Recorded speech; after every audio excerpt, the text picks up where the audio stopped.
नमस्कार दोस्तों, proud India के ब्लॉग में आपका एक बार फिर से स्वागत है। और आज मैं एक नई कहानी लेके आई हूँ। ये कहानी है जासूस और उसकी माशूका की। जैसे कि आप जानते हैं कि राजस्थान शूरवीरों की धरती से भरा पड़ा है। यहाँ पर कई महान शूरवीरों ने जन्म लिया और अपने देश का नाम उज्जवल किया। वैसे ही एक शूरवीर जासूस थे जिनका नाम था वीर सिंह। वीर सिंह की एक माशूका थी जो किसी को नहीं पता था कौन थी, लेकिन वो हमेशा उसके बारे में बातचीत करते रहते थे। वीर सिंह अपने माता पिता की तीसरी संतान थी। उनसे बड़े उनके भाई बहन थे। भरा पूरा परिवार था। पिता कुम्हार का काम किया करते थे और भाई स्कूल में अध्यापक था। बहन स्कूल में पढ़ा करती थी और ये सबसे छोटे थे वीर सिंह। वीर सिंह को घूमने फिरने का बहुत ही शौक था। हमेशा वे घूमते फिरते रहते थे। कभी कभी तो 2-2, 3-3 दिन तक घर भी नहीं आते थे और उनकी माँ हमेशा चिंतित रहती थी। माँ बोलती थी, अगर तुम इसी तरह से घूमते फिरते रहोगे और कुछ कामकाज नहीं करोगे तो मैं जल्दी ही तुम्हारी शादी कर दूंगी। तो इस पे वह कहता था कि जरूर करना मेरी शादी, मैं अपनी माशूका के साथ लेके आऊंगा और उसी के साथ शादी करूंगा। तो उसकी माँ हमेशा बोलती थी कि कौन है तेरी माशूका। तो वह बोलता था कि जल्द ही मैं अपनी माशूका को तुमसे मिलवाऊंगा। समय धीरे धीरे आगे बढ़ रहा था। अब बड़े भाई की भी शादी हो गई थी। उसका भी अपना परिवार था और 3-4 बच्चे थे। बहन की भी दूर गांव में शादी हो जाती है।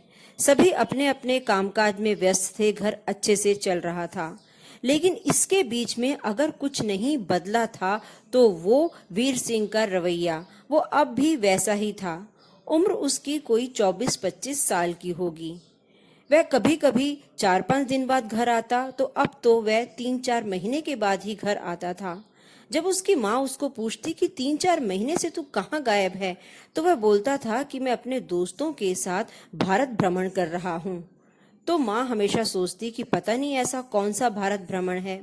तब उसका भाई अपनी माँ की चिंता दूर करता हुआ कहता कि कोई बात नहीं माँ, इस उम्र में सभी ऐसे ही करते हैं, घूमने फिरने दे उसको, उसकी घूमने फिरने की उम्र है। तो माँ थोड़ी सी निश्चिंत हो जाती। लेकिन अब तो उसने हद ही कर दी थी। इस बार वह 6 महीने तक घर नहीं आया था। अब होली का त्योहार नजदीक आ रहा था। घर में बहुत से पकवान बने हुए थे। बहन भी अपने ससुराल से आ जाती है और सभी होली खेल रहे थे। उसी वक्त बच्चों की नजर वीर सिंह पे पड़ती है। तो बच्चे चिल्लाते हुए कहते हैं कि अरे चाचा तो आ गए। लेकिन चाचा तो कुछ अजीब ही लग रहे हैं।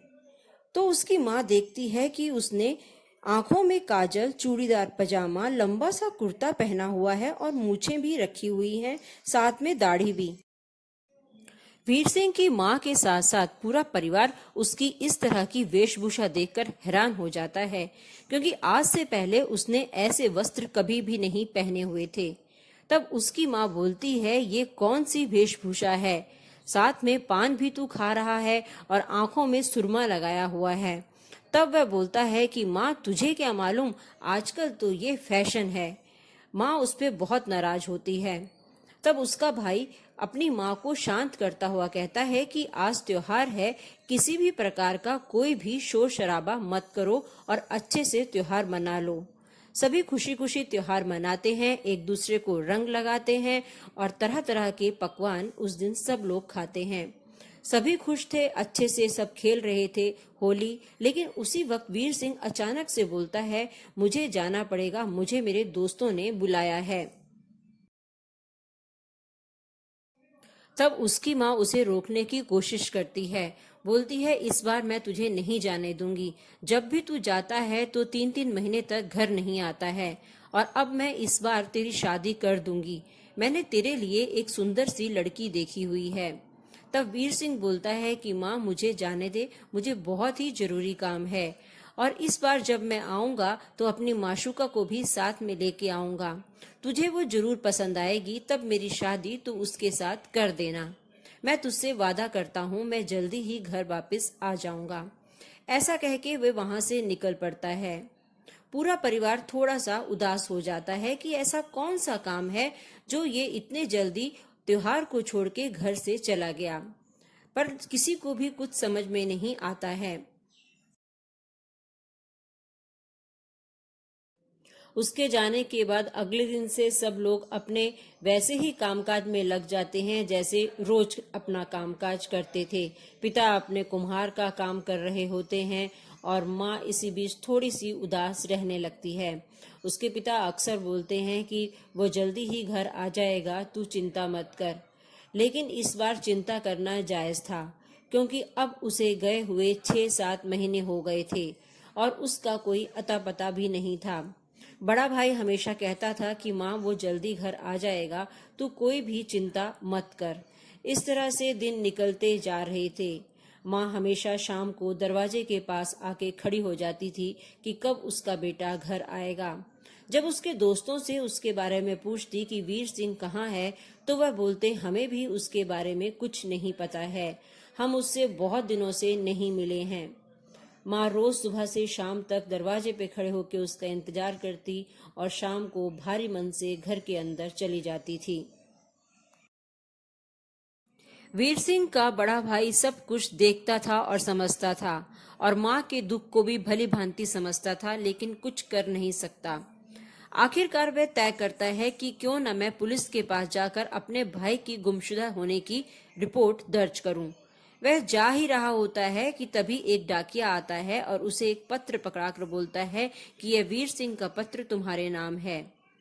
उसका वीर सिंह का भाई पत्र को खोलकर पढ़ता है और थोड़ा हैरान रह जाता है कि पत्र पे लिखा हुआ होता है कि मेरी चिंता मत करो और मैं जल्दी ही वापस आ जाऊंगा। माँ को कहना कि इस बार शादी मैं पक्का करूंगा जैसे ही मैं घर आऊंगा, क्योंकि इस बार मेरी माशूका मेरे साथ आएगी। सभी थोड़े से हैरान रह जाते हैं, लेकिन इस बात का सुकून था कि उसका पत्र उन्हें मिल गया था, तो वे सभी थोड़ा निश्चिंत हो जाते हैं। समय निरंतर आगे बढ़ता जा रहा था और एक दिन वही होली वाला दिन था। उस दिन सभी होली मनाने की तैयारी कर रहे थे कि तभी एक फूलों से सजी हुई गाड़ी उनके दरवाजे पर आकर रुकती है। बच्चे दौड़कर देखने जाते हैं कि इस गाड़ी में कौन आया होगा। माँ भी दौड़ती है, उसको लगता है कि शायद उसका बेटा कहीं शादी करके तो नहीं आ गया अपनी माशूका के साथ। बच्चों का अंदाजा सही था, उस गाड़ी में बच्चों के चाचा वीर सिंह ही थे, लेकिन फूलों से और तिरंगे से लिपटे हुए थे। कुछ समझ नहीं आ रहा था। माहौल में एक अलग किस्म की खामोशी थी। गाड़ी से सेना के जवान उतरे, साथ में वीर सिंह की पार्थिव देह थी। सेना के कैप्टन ने वीर सिंह की माता, पिता और भाई को जय हिंद कहते हुए कहा, आपको गर्व होना चाहिए, आपका बेटा भाई देश के लिए शहीद हो गया है। तब ऑफिसर ने बताया कि वीर सिंह बहुत समय से आतंकवादियों के साथ रह रहा था और उनकी जासूसी देश के लिए कर रहा था। कई बार वीर सिंह ने अपनी जासूसी से आतंकवादियों के नापाक मंसूबों को शिकस्त दी थी। इस बार भी आतंकवादियों के मंसूबों को शिकस्त करते हुए उन्होंने खुद को ही गोली मार दी, क्योंकि वीर सिंह आतंकवादियों के हाथ नहीं चढ़ना चाहता था। माहौल बहुत गमगीन हो गया था। उसी वक्त कैप्टन ने एक पत्र वीर सिंह के भाई को दिया, जिसमें लिखा था, माँ मैं आ गया, अपनी माशूका यानी भारत माता को साथ लेकर तेरे पास। आ माँ, दरवाजे पर आ, मेरी और माशूका की आरती उतार। सबकी आंखें नम थी। सबने गर्व और भीगी नम आंखों से उस महान देशभक्त जासूस को सलामी देते हुए आखिरी विदाई दी।